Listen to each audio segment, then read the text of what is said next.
بسم اللہ الرحمن الرحیم۔ چوتھے پارے کے آغاز میں ایک اہم ہدایت دی گئی انفاق فی سبیل اللہ کے حوالے سے کہ جب تک اللہ جل شانہ کے راستے میں اپنی محبوب چیز کو قربان نہ کیا جائے اس وقت تک نیکی کا کمال درجہ حاصل نہیں ہو سکتا۔ بیت اللہ الحرام کی 3 خصوصیات بیان فرمائیں کہ روئے زمین پر کعبہ سب سے پہلی عبادت گاہ ہے، اور دوسرا یہ ہے کہ وہاں پر مقام ابراہیم، زمزم اور حتیم ہے، یہ بھی اس کی عظمت و شرف پر دلالت کرتی ہیں۔ تیسرا یہ کہ جو شخص حرم میں داخل ہو جائے اسے امن حاصل ہو جاتا ہے۔ آگے امت مسلمہ کی فضیلت بیان فرمائی کہ تمام امتوں سے افضل اور بہترین امت ہے۔ اس کے افضل ہونے کی وجہ یہ ہے کہ ساری امتوں کے برعکس یہ امت تمام چیزوں پر ایمان رکھتی ہے جن پر ایمان رکھنے کا اللہ نے حکم دیا ہے، اور امر بالمعروف کرتی ہے اور نہی عن المنکر کرتی ہے۔ منافقین اور کفار سے قلبی دوستی لگانے سے منع کیا گیا ہے۔ 4 اسباب بتلائے گئے ہیں۔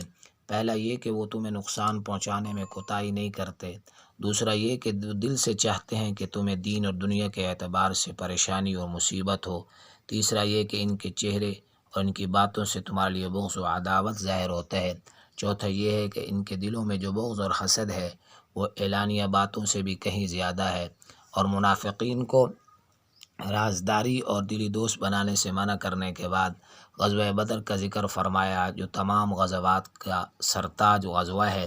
اس میں مسلمانوں کی تعداد بہت تھوڑی تھی، اسلحہ نہ ہونے کے برابر تھا، لیکن اللہ تعالیٰ نے فتح نصیب فرمائی، اور یہ سبق دیا کہ جنگ میں فتح اسلحے کی کثرت اور افراد قوت پر نہیں بلکہ بنیادی شرط ایمان و یقین، اتباع اور استقامت ہے۔ دوسرا یہ کہ جب تک مسلمان ثابت قدم رہیں گے اور اللہ کی رسی کو مضبوطی سے تھامے رکھیں گے تو اللہ جل شانہ کی مدد انہیں حاصل رہے گی اور وہ غالب رہیں گے۔ غزوہ بدر کے ذکر کے بعد غزوہ احد کا ذکر ہے، جس میں مسلمانوں کو ظاہری شکست ہوئی، 22 کافر مارے گئے اور 70 صحابہ شہید ہوئے۔ اس میں سید الشہداء حضرت حمزہ رضی اللہ تعالی عنہ بھی ہیں۔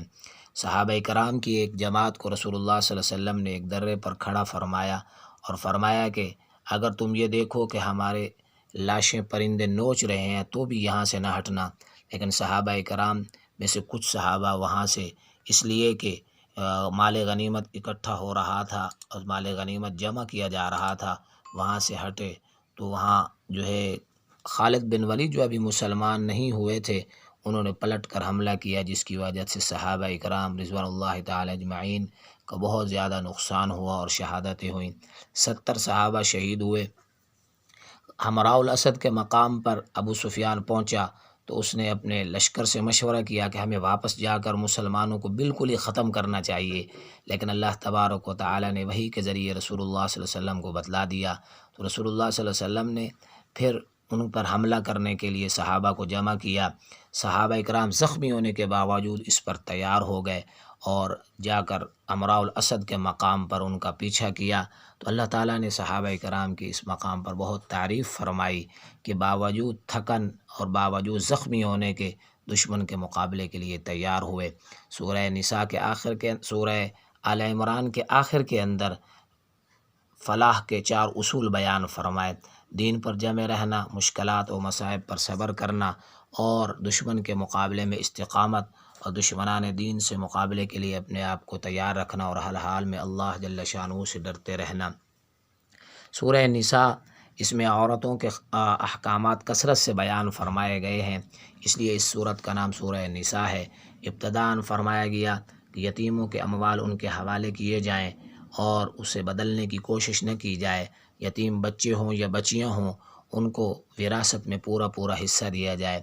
نکاح کے بارے میں فرمایا 4 عورتوں کے ساتھ نکاح کی اجازت ہے، مگر شرط یہ ہے کہ شوہر ان کے حقوق ادا کرنے کی سکت رکھتا ہو اور ان کے درمیان عدل و انصاف بھی ملحوظ خاطر رکھے۔ اگر شوہر ایسا نہیں کر سکتا تو اسے ایک ہی بیوی پر اکتفا کرنا چاہیے۔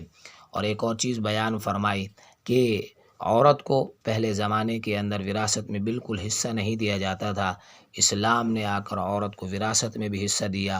عورت چاہے ماں ہے، بیٹی ہے، بیوی ہے، ہر ایک کا وراثت کے اندر اسلام نے حصہ مقرر فرمایا ہے۔ تو جاہلانہ اصول کی بنیاد پر بچوں اور خواتین کو جو محروم رکھا جاتا تھا، اسلام نے اس ظلم کا خاتمہ کیا اور بچوں اور خواتین کو بھی وراثت کا حقدار قرار دے دیا، اور اس کے بعد جو ہے آخر کے اندر عورت کے ساتھ اس نے سلوک اور میراث کے بیان کرنے کے بعد قرابت اور سسرالی رشتہ اور رضاعت کے رشتے کی وجہ سے جن جن عورتوں سے نکاح حرام ہے اس کا بیان فرمایا گیا۔ اللہ تبارک و تعالی عمل کی توفیق نصیب فرمائے۔